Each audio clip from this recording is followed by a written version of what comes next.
할렐루야. 우리가 함께 볼 하나님의 말씀은 마태복음 8장 5절에서 13절입니다. 본문은 예수님이 가버나움에 들어가시니 라고 말씀을 시작하고 있습니다.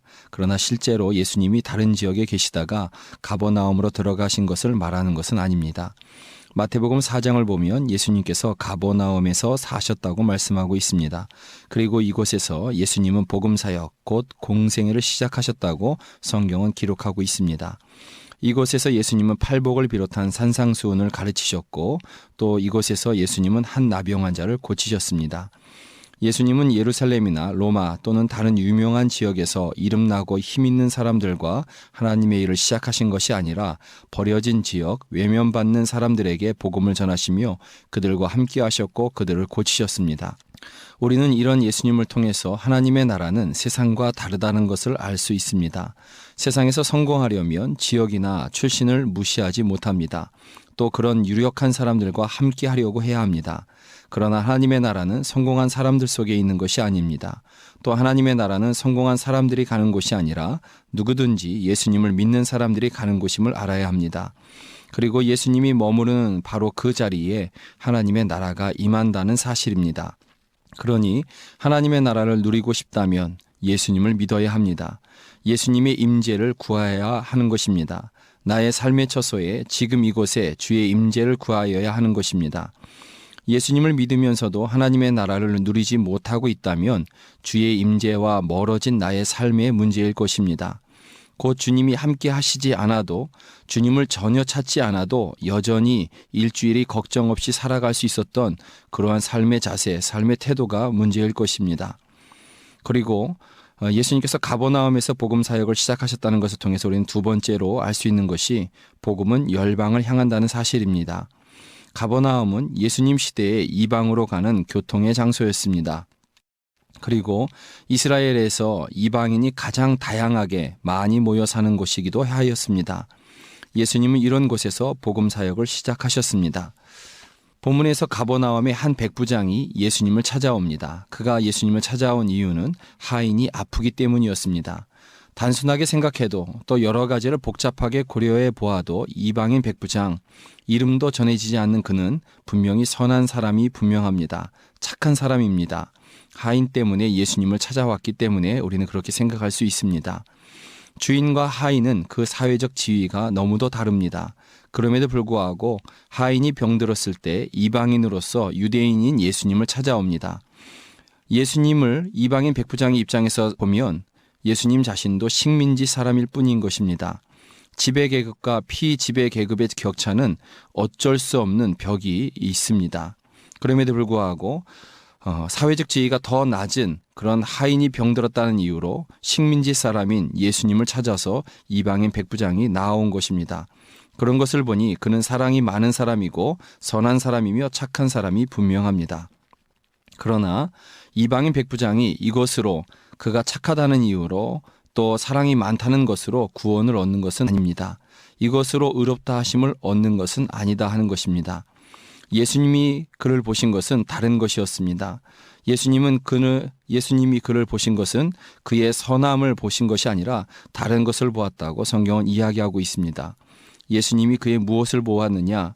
성경은 예수님께서 그의 믿음을 보았다라고 말씀하고 있습니다. 그것도 10절에서 이만한 믿음이라고 아주 감동하시면서 칭찬하시면서 말씀하고 있습니다. 그 어떤 이스라엘 사람들에게서조차 볼 수 없었던 믿음이라고 말씀하고 있습니다. 그가 하인을 위하여 나왔으니 착한 사람이기에 내가 고쳐주리라. 그가 하인을 위해서 나왔으니 사랑이 많기에 내가 그를 구원하리라 하시지 않았습니다. 내가 그의 믿음을 보았다 하시면서 그 하인을 고쳐주셨고 그에게 구원을 주신 것입니다. 그렇다면 이방인 백부장의 믿음은 어떤 믿음이었을까? 그의 말을 요약해보면 8절 9절을 요약해보면 예수여 당신이 말씀하신 그대로 됩니다 하는 그러한 말씀입니다. 그는 예수님이 전적인 권한, 즉 말씀하시면 이루어지는 것을 그대로 믿었습니다. 그리고 그 믿음으로 예수님 앞에 나온 것입니다. 예수님이 하나님이시고 그 이름이 능력이라는 것을 모르는 성도가 어디 있습니까? 단 몇 주만 다녀도 교회에서 들어서 알게 되는 그러한 지식이 분명합니다. 그러나 예수님의 이름의 능력을 체험하고 살아가는 사람들은 적습니다. 아는 것과 믿는 것은 다른 것입니다. 예수님의 이름으로 손해보는 것을 예수님이 갚으신다라는 것을 모르는 성도가 어디 있습니까? 그러나 실제로 예수님의 이름으로 손해보려는 사람은 참 적습니다. 알고 있는 것과 행하는 것은 차이가 있습니다. 알고 있는 그것을 행하는 것, 이것을 예수님은 믿음이라고 생각하신 것 같습니다. 믿음 곧 구원에 이르는 믿음은 예수님의 정권을 인정하는 것이고 그 인정하는 그 믿음 안에서 예수님 앞에 나와 그것을 고백하는 것이 믿음인 것입니다. 그리고 이러한 믿음이 구원에 이르고 이러한 믿음 가운데 하나님은 하나님의 그 능력으로 함께하여 주시는 것입니다. 이 새벽에 귀를 기울이는 여러분들에게 이러한 믿음이 있기를 바랍니다. 그가 이방인이건 유대인이건 상관없습니다. 누구든지 이런 믿음이 있으면 구원을 받습니다. 죄와 사망에서 구원을 얻을 수 있습니다. 본문은 그가 이방인 백부장이라고 말씀하시면서 이방인과 유대인의 차별 없는 믿음으로의 구원을 말씀하고 있는 것입니다. 그래서 예수님은 본문에서 하나의 약속을 덧붙이시는 것입니다. 11절입니다. 또 너희에게 이르노니 동서로부터 많은 사람이 이르러 아브라함과 이삭과 야곱과 함께 천국에 앉으려니와 유대인이어서 구원받는 것이 아니라 또 이방인 백부장과 같이 예수님의 전권을 인정하는 사람들, 그리고 그 믿음으로 나온 사람들이 구원 얻어 아브라함과 이삭과 야곱과 함께 천국에 앉을 것입니다.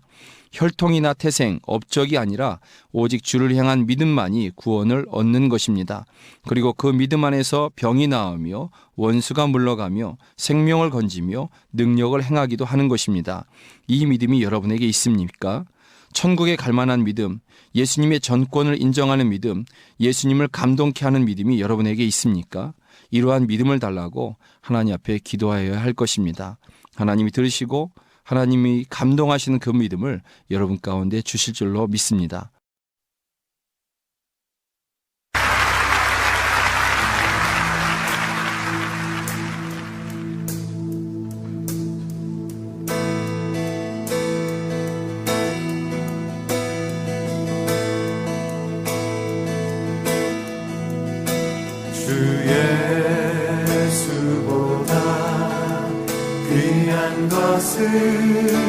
없네. 주 예수보다 더 값진 것은 없네. 날 위해 죽으신 주 바꿀 수 없네. 세상 자랑 즐거움 이길 수 없네.